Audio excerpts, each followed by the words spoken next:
नमस्ते दोस्तों। आप सभी का दिल से स्वागत है हमारे कहानी सुनने के इस प्यारे मंच पर।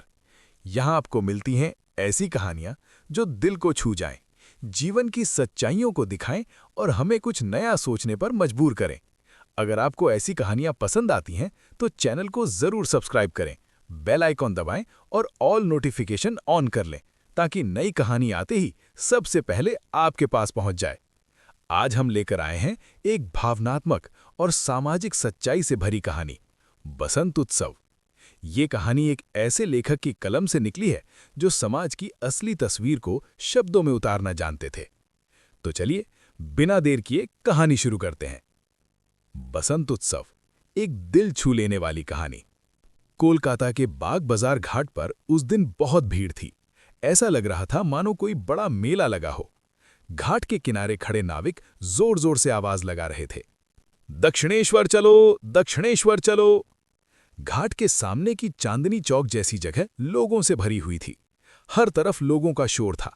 बच्चों की रोने की आवाज, लड़कों लड़कियों की भागदौड़, बुजुर्ग औरतों की हंसी, वैरागियों के भजन, भिखारियों की इकतारा की आवाज, सब मिलकर एक अजीब सा माहौल बना रहे थे।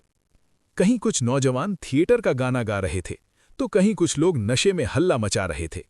बीच बीच में नाविकों की आवाज गूंज रही थी जो यात्रियों को अपनी नाव में बैठाने के लिए पुकार रहे थे। ये पूरा माहौल दक्षिणेश्वर के काली मंदिर के घाट को जैसे जीवंत बना रहा था। इसी भीड़भाड़ के बीच एक युवक चुपचाप खड़ा था। उसका नाम था अनिल बरन।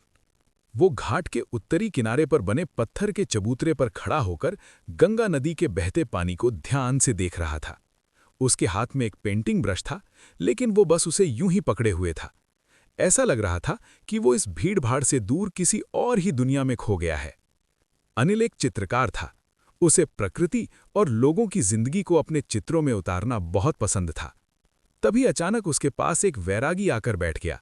उसके हाथ में एक तारा था। उसने धीरे धीरे उसे बजाना शुरू किया और गाना गाने लगा। ये शरीर तो जैसे किराए का घर है, कुछ दिन के लिए मिला है, कब छोड़ना पड़े कोई नहीं जानता। उसकी आवाज में अजीब सी गहराई थी। अनिल ने जैसे ही वो गीत सुना वो चौंक गया। उसने वैरागी की तरफ देखा। वैरागी मुस्कुराकर बोला, बाबा एक पैसा दे दो। अनिल हल्का सा मुस्कुराया और बोला, बाबा तुम सही कह रहे थे, सच में ये शरीर तो किराए का घर ही है। हम कब आएं और कब चले जाएं कोई नहीं जानता। वैरागी बोला, हम गरीब लोग हैं बाबा, भीख मांगकर पेट पालते हैं, एक पैसा दे दो, भगवान तुम्हें सुख देगा। अनिल ने जेब से एक सिक्का निकालकर उसे दे दिया। फिर वो दोबारा गंगा की तरफ देखने लगा। अनिल का अतीत। अनिल बचपन से ही बहुत संवेदनशील था। उसके पिता एक स्कूल शिक्षक थे और उसकी मां बहुत दयालु महिला थीं। बचपन से ही उसने गरीबी, दुख और समाज की असमानता को देखा था। इसीलिए उसने तय किया कि वो चित्रों के माध्यम से समाज की सच्चाई दिखाएगा। उस दिन घाट पर खड़े खड़े वो सोच रहा था, लोग कितनी जल्दी खुश भी हो जाते हैं और दुखी भी। जीवन कितना अजीब है। तभी अचानक भीड़ में हलचल मची। किसी ने कहा, बसंत उत्सव शुरू होने वाला है। घाट के पास ही एक बड़ा मैदान था जहां हर साल बसंत उत्सव मनाया जाता था। वहां रंग, फूल, संगीत और नृत्य का कार्यक्रम होता था।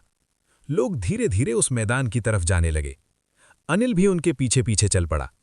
बसंत उत्सव का दृश्य। मैदान में पहुंचकर अनिल की आंखें चमक उठीं। चारों तरफ पीले फूलों से सजावट की गई थी। लोग पीले कपड़े पहनकर आए थे। बच्चे रंग उड़ा रहे थे। कहीं नृत्य हो रहा था, कहीं गाना गाया जा रहा था। वातावरण में ढोलक और बांसुरी की मधुर धुन गूंज रही थी। अनिल को ये सब देखकर बहुत अच्छा लगा। उसने तुरंत अपना स्केचबुक निकाला और चित्र बनाना शुरू कर दिया। वो बच्चों की हंसी, बूढ़ों की मुस्कान, फूलों की सजावट और नाचते लोगों के दृश्य को अपने चित्र में उतारने लगा। तभी उसकी नज़र एक लड़की पर पड़ी। उसका नाम था माधवी। वो पीली साड़ी पहने हुई थी और अपने दोस्तों के साथ नृत्य कर रही थी। उसके चेहरे पर एक मासूम मुस्कान थी। अनिल कुछ पल के लिए उसे देखता रह गया।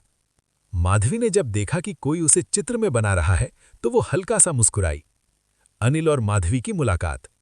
नृत्य खत्म होने के बाद माधवी अनिल के पास आई। वो बोली, क्या आप मेरा चित्र बना रहे थे? अनिल थोड़ा झेम गया और बोला, हाँ, आपका नृत्य बहुत सुंदर था। माधवी ने चित्र देखा और बोली, आप बहुत अच्छे चित्रकार हैं। दोनों धीरे धीरे बातें करने लगे। माधवी को भी कला और संगीत में बहुत रुचि थी। उस दिन बसंत उत्सव के रंगों के बीच दोनों की दोस्ती हो गई। कहानी का संदेश। शाम होते होते उत्सव खत्म हो गया। लोग अपने अपने घर लौटने लगे। अनिल फिर से घाट के पास आकर खड़ा हो गया। गंगा का पानी अब भी उसी तरह बह रहा था। उसे वैरागी की बात याद आई। ये शरीर तो किराए का घर है। अनिल ने सोचा, अगर जीवन इतना छोटा है तो हमें इसे सुंदर बनाना चाहिए, लोगों के जीवन में खुशियां लानी चाहिए।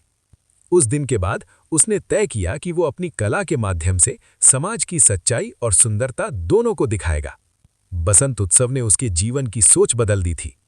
दोस्तों, इस कहानी से हमें ये सीख मिलती है कि जीवन बहुत छोटा है। हमें इसे प्यार, कला, दया और खुशियों से भर देना चाहिए। अगर आपको ये कहानी पसंद आई हो तो वीडियो को लाइक करें, चैनल को सब्सक्राइब करें और बेल आइकॉन दबाकर ऑल नोटिफिकेशन जरूर ऑन कर लें, ताकि ऐसी ही सुंदर कहानियां सबसे पहले आप तक पहुंचती रहें।